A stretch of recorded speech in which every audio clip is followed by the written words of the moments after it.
Okay, we're going to do a demo of the outlets that are being installed in the north and south stairwells to accommodate having these, what I call secondary E-lights, in the stairwells as well. So let's, oh, by the way, I don't know if I showed this before, but in a pinch, this also acts as a flashlight, which is kind of handy. If, you know, it's nice to have a flashlight. If you want to get one of these for your, or a pack of 3 for your unit, it's nice to have a flashlight that you always know where it is and you always know it's charged up. And notice that thing turns off when I plug it into the wall because it says, oh, if there's power, since I'm really an E-light, not a night light, then I'm not going to turn on. And the other key is it won't turn on unless there's motion, which is why we're doing this whole project, because these regular lights don't have motion sensors. So they burn out their battery in about 2 hours, and we want it to last way longer than that. We've got 2 days, November 18, 19, where we're gonna have no power. And we know the power is off for a couple weeks, some places during Milton. So we need it for storm resiliency.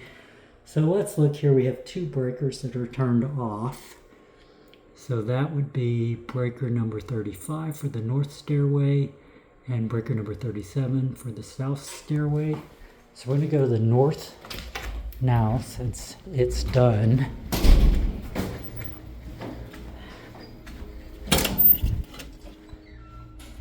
So these are, there's one on each half landing, so outlets 1 through 6, it's a total of 6. If we go in here, there's no power. It's been off for ever since about 9 o'clock in the morning. So these regular emergency lights are no longer lit because they already used up their batteries in about 2 hours.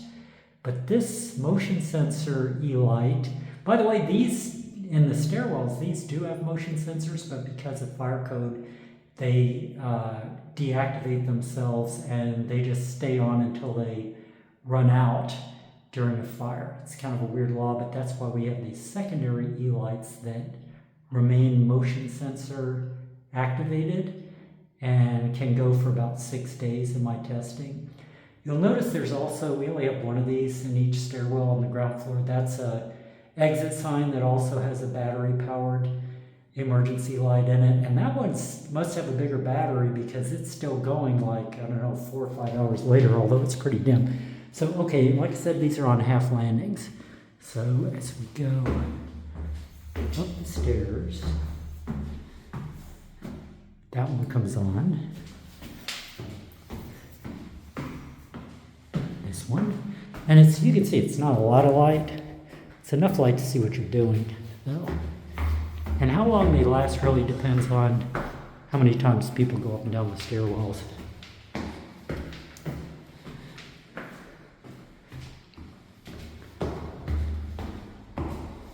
But the max is 6 days just because when the power's off, they are drawing some power just to power the motion sensor. There's one on the top floor. And now let's look at one other thing. I asked Power Perfect while they're here to put some additional outlets in the ceiling. And those go in the center of the hallways.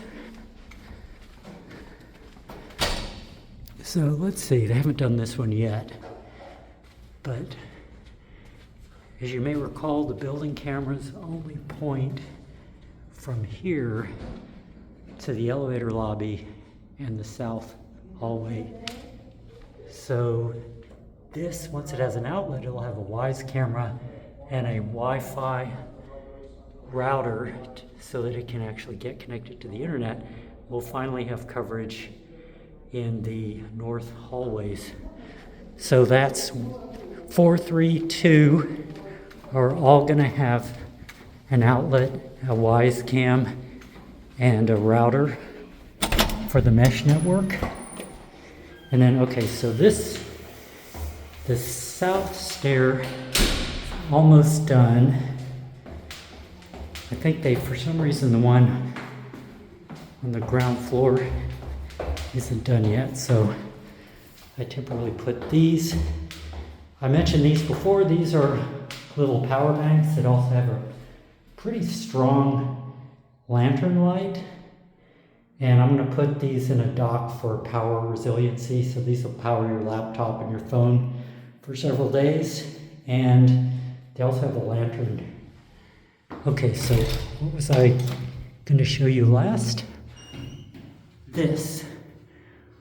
So there's no outlet here to put this one on the wall like it is in the hallways.